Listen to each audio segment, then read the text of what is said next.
Hello friends. जैसा आप अपनी मोबाइल स्क्रीन पर देख रहे हैं जोहन मिल्टन।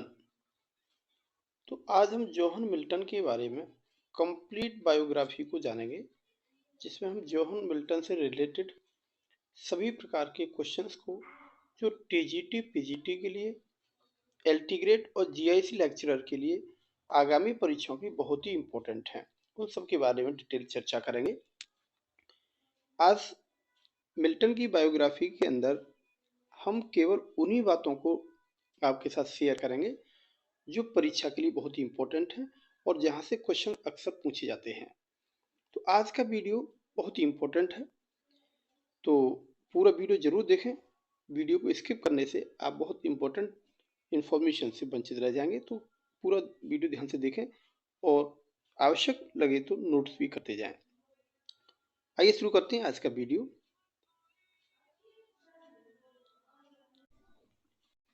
जोहन मिल्टन का जो लाइफ स्पान है दैट इज बिटवीन 1608 टू 1674। तो कभी कभी क्वेश्चन में लाइफ स्पान से रिलेटेड क्वेश्चन भी पूछ लिए जाते हैं। कई एक राइटर्स और पोइट्स के नेम दे दिए जाते हैं और लाइफ स्पान को मैच करने के लिए दे दिया जाता है। This is important. जो इम्पोर्टेंट फैक्ट्स है जो परीक्षा में अक्सर पूछे जाते हैं, मैं उनको अंडरलाइन और इनसर्किल करता रहूँगा, आप ध्यान से देखते रहिए।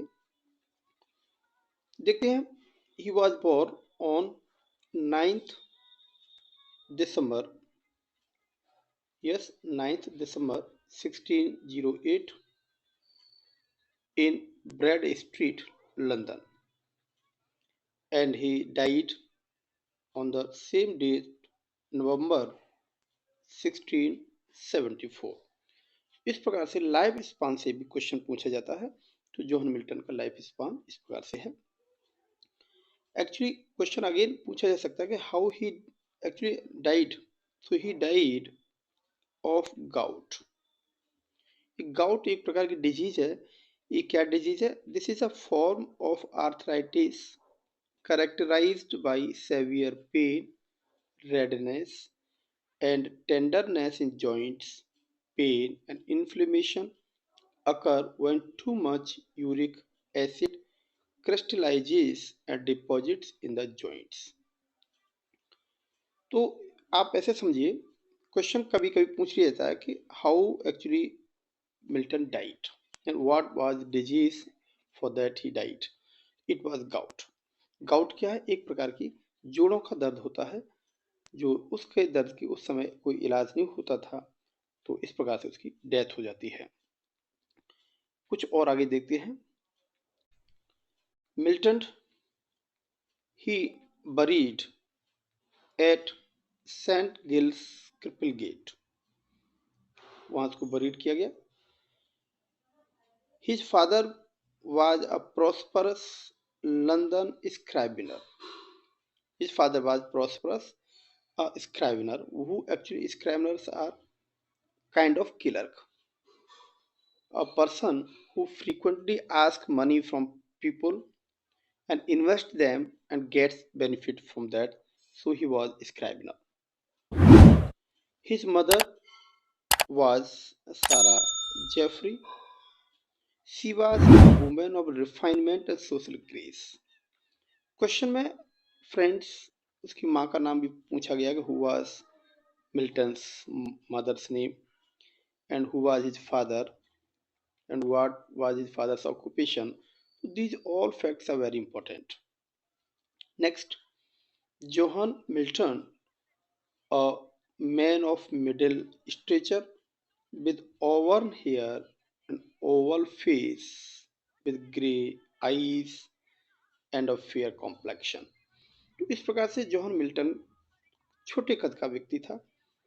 उसके चेहरा ओवल फेस शेप का था, ग्रे आई थी और उसका फेयर कॉम्प्लेक्शन यानी गोरा रंग था, और इसीलिए उसके फ्रेंड्स उसको called the lady of Christ college. उस कॉलेज जहाँ वो पढ़ता था, उस कॉलेज में उसके सभी फ्रेंड्स उसको लेडी ऑफ क्राइस्ट कॉलेज के नाम से संबोधित करते थे। तो क्वेश्चन यहाँ से भी पिक कर लिया जाता है कि who was called as a lady of Christ College among the following So which one is correct? So you know Milton is correct one. Let's move. John Milton was extreme Puritan. Yes, he was extreme Puritan, so called separatist, congregationalists, and independents. वो Johan Milton, उसके father convert हुए थे Puritans में, तो वो separatist था, congregationalist था. Congregationalist means a person who takes part in the movement raised by the Puritans. जो प्यूरिटन्स के द्वारा एक जो मूवमेंट को रेज किया गया था उसका supporter, that is called congregationalist. So this is all fact about him. When he completed his education and he got degree of MA in 1632, who left his college. Then next point is the Mask of Commerce. This is very well known name, was written in 1634 to be performed at Ludlow Castle before the Earl of Bridgewater and friend. So question friends, यहाँ से भी पूछ लिया जाता है what was the commerce is. So commerce mask क्या है? This is a commerce. Yes, performed to be at the Ludlow Castle before the Pearl of Bridgewater and friends. और इसका जो written year है, that is also important. When it was written, so it was 1634. और important fact क्या है इसके बारे में? The triumph of virtue would be the better name for this perfect little masque. इसका जो परफेक्ट नेम क्या होना चाहिए था? The triumph of virtue. तो क्वेश्चन यहाँ से भी पिक कर लिया जाता है, what is triumph of virtue? तो this is masque. So I think you know well. Let's move. Next, in 1637 he wrote Lycidas. यहाँ से भी क्वेश्चन पिक किया जाता है. So he wrote Lycidas. What is this? This is monody. Why? And written on the death of his college friend Edward King, who drowned in Irish Sea. This line is very very important. Many questions generally raised from this line. First one is, when was Lycidas written? So this is 1637. What is this Lycidas? This is monody. And for on whose death it was written? It was written on the death of his friend, college friend. This is Edward King. And how his friend Edward King died? So he drowned in the Irish Sea. So many questions generally may be picked up from this line. So this is important one. This is very very important line. आगे देखते हैं. What is Lycidas? Lycidas again. This is his Horton poem. This is Horton poem. Horton क्यों कहा जाता है? So this is the name of the city where he actually had written this poem. This is why this is called Horton poem. So many questions generally raised from this line. Let's move. His friendship with exiled Dutch scholar Grotius in Paris and Galileo, a sad imprisonment in Florence, proved to be fruitful. यानी उसकी friendship एक Dutch scholar Grotius के साथ, Grotius से उसकी friendship हुई और Galileo से फ्रेंडशिप हुई. तो दोनों से जो फ्रेंडशिप हुई ये दोनों ही उसके लिए फ्रूटफुल प्रूव हुए. आगे देखते हैं. Between 1639 to 1642 he made 4 drafts. Yes, how many drafts he did? He made four drafts to be called Adam Unparadised. इस प्रकार से उन्होंने अपनी बिल 4 टाइम ड्राफ्ट किया अपनी बिल को. So let's move for more information. In 1643 he married Mary Powell. तो उसकी पहली शादी मैरी पॉवेल से 1643 में हुई थी. Who was she? She was a shallow, pleasure-loving girl and daughter of Richard Powell, an Oxfordshire Cavalier and a royalist. So she was very first wife and married 1643. This marriage was a failure one. Yes this marriage was failure, क्योंकि वो उसे divorce लेना चाहता था, क्योंकि वो अपने घर वापस लौट गई थी शादी के बाद, लेकिन डाइवोर्स नहीं हुआ और आगे चल के उसे 3 बेटियां भी प्राप्त पैदा हुई, 3 डॉटर्स, जिनके नाम आगे हम वीडियो में चर्चा करेंगे. 3 डॉटर्स. क्वेश्चन कभी कभी पूछ लिया जाता है, who was the first wife, तो it was Mary Powell. And how many daughters she had, actually she had 3 daughters, और उनके नाम आगे हम मेंशन करेंगे. So this is important information. In 1644 he wrote Areopagitica. This is important name, which is an address to the parliament for freedom of press. So many questions generally raised from this line. पहले तो पूछ लिया जाता कि एरोपेजिटिका क्या है, तो this is क्या है एरोपेजिटिका? ये पार्लियामेंट को एड्रेस करने के लिए एक पॉलिटिकल ट्रैक्ट है. पॉलिटिकल ट्रैक्ट है. कब लिखा गया? 1644 में लिखा गया. किसके लिए लिखा गया? For the freedom of press. So this is important line. Areopagitica के बारे में आगे भी हम कुछ डिस्कस करेंगे, आगे वीडियो में देखेंगे आप. और भी इंफॉर्मेशन देख लेते हैं. इन 1649 Milton's iconoclasts demolished the flimsy argument of the icon basilica royal image. So Milton ने 1649 में मिल्टन्स iconoclast नाम की एक और वर्क है जो पब्लिश होता है. उसने क्या कर दिया था? Demolish the फ्लिम्सी argument of the icon BECIL के रॉयल इमेज. इसके बारे में जो उनकी आर्ग्यूमेंट उस समय थी उसको उसने डिमोलाइज कर दिया. तो आगे देखते हैं और इम्पोर्टेंट इंफॉर्मेशन को भी. In the same year 1649 he became foreign secretary to the Commonwealth. The same year when he wrote Areopagitica, when he wrote Iconoclast, in the same year he became the foreign secretary for the Commonwealth.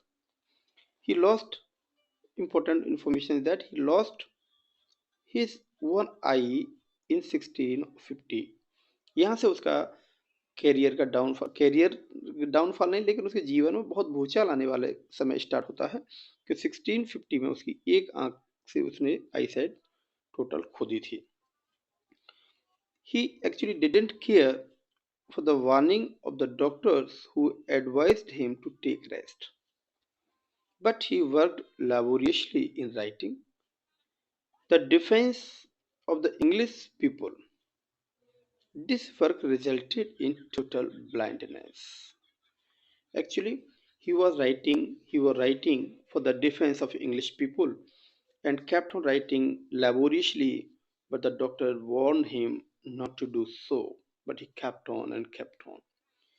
One very first time in 1650 he lost his eyesight of one eye, but he didn't care, and finally he became total blind in 1652. So this was very crucial year for him. In 1649, in support of execution of Charles I, he wrote his first political tract, Tenure of Kings and Magistrates, in 1649. So this is important again. ये पूछा जाता है political tract tenure of Kings and magistrate ये किसने लिखा? तो again Johan Milton. कब लिखा? 1649 में लिखा गया था. किस लिए लिखा गया था? For the execution of Charles first. So this is important in 3 ways. Next question. The scene in Paradise Lost, where Eve comes weeping to Adam seeking for peace and pardon, is probably a reflection of the scene in Milton's own household. Paradise lost में जो आगे है, जिसके बारे में अभी हम और डिटेल से जानेंगे, पैराडाइज लॉस्ट जो एक बहुत ही फेमस इपिक है जोहन मिल्टन का, उसमें ईव रोती हुई एडम के पास आती है और पीस और पार्डन की मांग करती है। तो ये जो रिफ्लेक्शन है, जो वहाँ जो हमको उस बुक में देखने को मिलता है, वो एक्चुअली मिल्टन के परिवार की अपनी समस्या है, जिसको उस पोइम में, उस इपिक में हमने देखा है। In 1652 he became blind। जैसा कि अभी हमने बताया था कि 1650 में उसकी एक आंख की रोशनी चली जाती है, तो उसे वो लेकिन दोनों आंखों की रोशनी उसकी 1652 में खत्म हो जाती है। The same year his first wife Mary Powell died in 1653। After some time 1653 में उसकी पत्नी पहली वाइफ मेरी पॉवेल खत्म हो जाती है, जिससे उसको 3 बेटियां भी हैं। Yes, she had born 3 daughters Anne, Mary and Deborah. ये 3 उसकी पुत्रियां थी। In the beginning she had not good relationship with his husband. So let's move.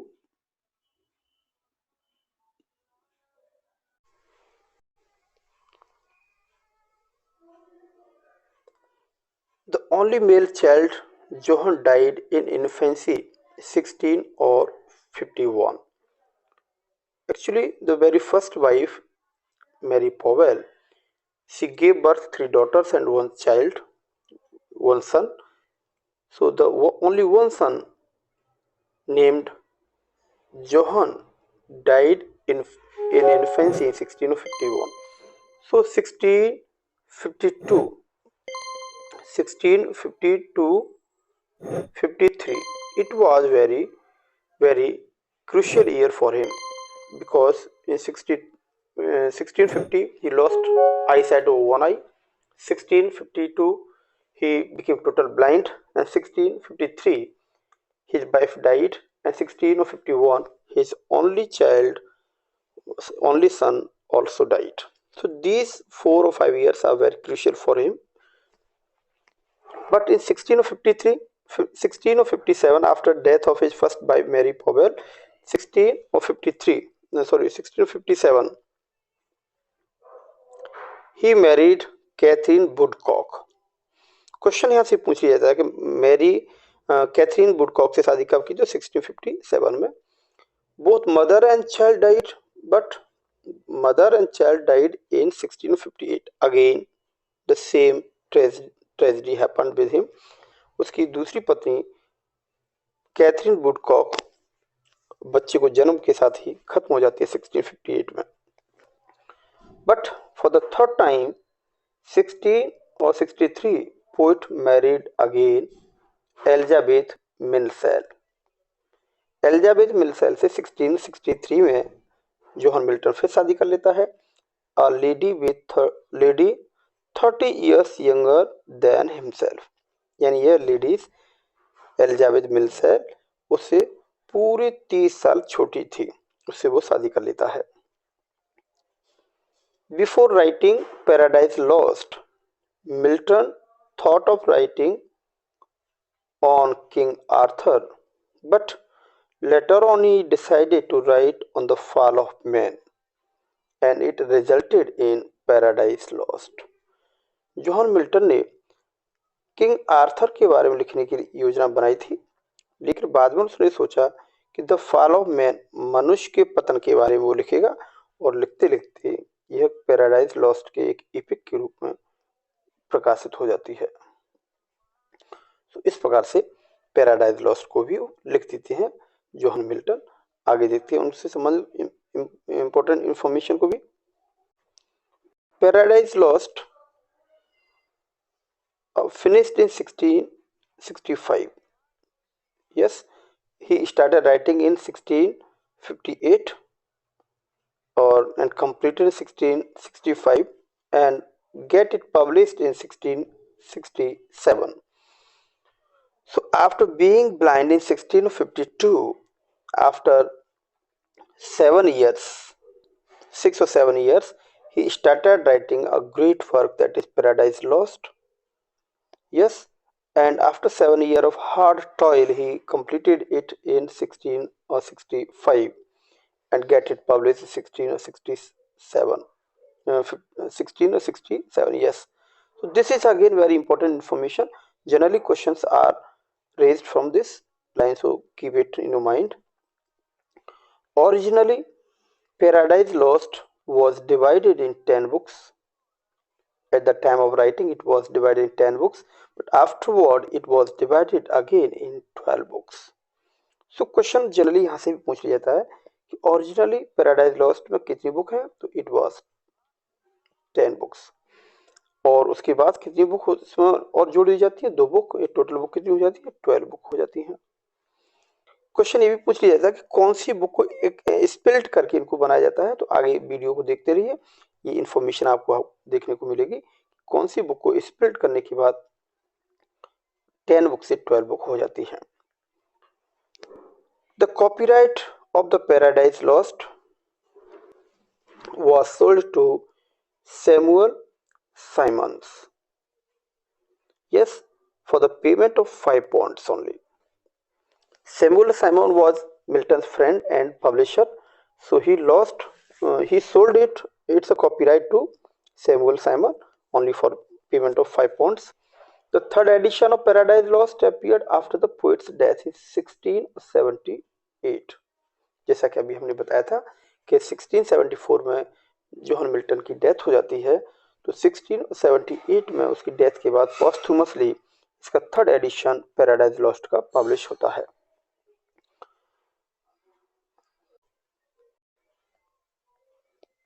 The poets window sold the rights to Simon for £8 only. Yes, Minsel, the third wife, when get widow, she sold the copyright to Simon for £8 only. In this way, the total amount of this great work was only £28. This is very, very low amount for that great work. At Thomas L. Booth's suggestion, but what hast thou to say of paradise found? इस प्रकार का suggestion दिया था Thomas Ellwood ने। Milton wrote second part of the epic Paradise Regained in 1671 in 4 books. जब Thomas Ellwood ने Milton को suggestion दिया था कि but what hast thou to say of paradise found, तब उन्होंने पैराडाइज रिगेन्ड को 1671 में लिखा था, जिसकी 4 किताबें थी। क्वेश्चन ऐसे पूछ लिया था पैराडाइज रिगेन्ड कब लिखी गई, तो it was 1671. How many books are there? There are only 4 books. In 1671, his last important work, Samson Agonistes, also a powerful dramatic poem, came in existence on Greek model. So question यहाँ से भी पूछ लिया जाता है कि सैमसन एगोनिस्टिस क्या है, तो ये क्या ड्रामेटिक पोएम है। यस, कब आती है, कब लिखा जाता है इसको? 1671 में लिखा जाता है। सो इस प्रकार से पैराडाइज रिगेन्ड, जिसकी 4 किताबें हैं, 1671 में, और सैमसन एगोनिस्टिस जो कि ड्रामेटिक पोएम है, उसको भी लिखा जाता है। This is again very very important information. कुछ और इंपॉर्टेंट इंफॉर्मेशन के साथ वीडियो को हम कवर करेंगे। देखते हैं, Milton left his estate by the will to third wife Elizabeth Minshull. अपने बाद एलिजाबेथ मिन्सेल को इकोनॉमिकली सिक्योर करने के लिए वो अपनी पूरी स्टेट को, पूरी विरासत को, रियासत को एक बिल के रूप में लिख करके हैंड ओवर कर देता है। लेकिन उसकी 3 बेटियां जो पहली वाइफ से थी, the contest against this bill, इस वसीयत के खिलाफ कोर्ट में केस लड़ती हैं। तो इस प्रकार से मिल्टन का जीवन बहुत ही उतार चढ़ाव से भरा हुआ है। अब कुछ इंपॉर्टेंट उनके जो वर्क्स हैं उनको भी देख लेते हैं। सो मिल्टन्स ग्रेट वर्क, ये कुछ सोनेट्स हैं, पोइम्स हैं या सोनेट्स हैं, इनको आप जान सकते हैं, उनके बारे में हम डिस्कस कर लेते हैं। Very first, on the morning of Christ's nativity 1629। तो ये कभी कभी क्वेश्चन पूछा जाता है, very first work of John Milton, it was morning of Christ nativity 1629। On Shakespeare, this is again a poem 1630। To a nightingale, this is sonnet and written in 1631. And on his being arrived at the age of 23, it was get published in 1631.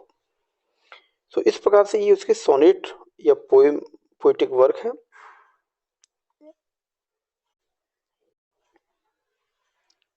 Arcades, जिसको 1630 में लिखा गया, 34 gate publish किया गया था। L'Allegro Il Penseroso, this is written in 1631 and published in 1634.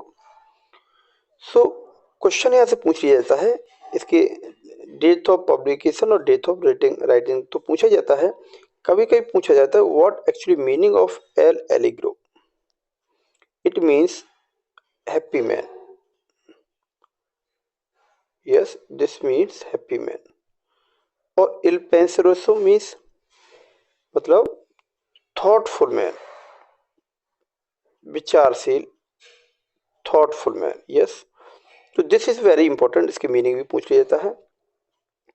Again Comus, it was written 1634 and 1637 it was written Lycidas, a monody on death of Edward King, जिसकी चर्चा हम पहले वीडियो में शुरू में कर चुके हैं। Doctrine and discipline of discipline, यह भी जॉन मिल्टन का वर्क है जिस पर अक्सर क्वेश्चन कई बार पूछ लिया गया है। The judgement of Martin Bucer, Tetrachordon and Colasterion 1643 and 45, ये सारे वर्क्स जॉन मिल्टन के हैं। ऑफ एजुकेशन एंड एरोपेजेटिका, जिसकी चर्चा हम पहले भी कर चुके हैं, 1644 में लिखी गई थी। This is on freedom of press, this is also very great work and frequently asked in different PGT TGT examinations. The tenure of Kings and magistrates, this is on iconoclasts, written in 1649. Defenio pro populo, Defensio secunda, Defensio pro se. These all are work of Johann Milton. Ready and easy way to establish free commonwealth in 1660. This is important line. Paradise Lost started writing in 1658 and after 7 years of hard toil 1665 it completed and 1667 it get published. In the beginning with 10 books and it was republished in the year 1674 with 12 books by Spelting Books 7 and book number 10. So this is very informative line.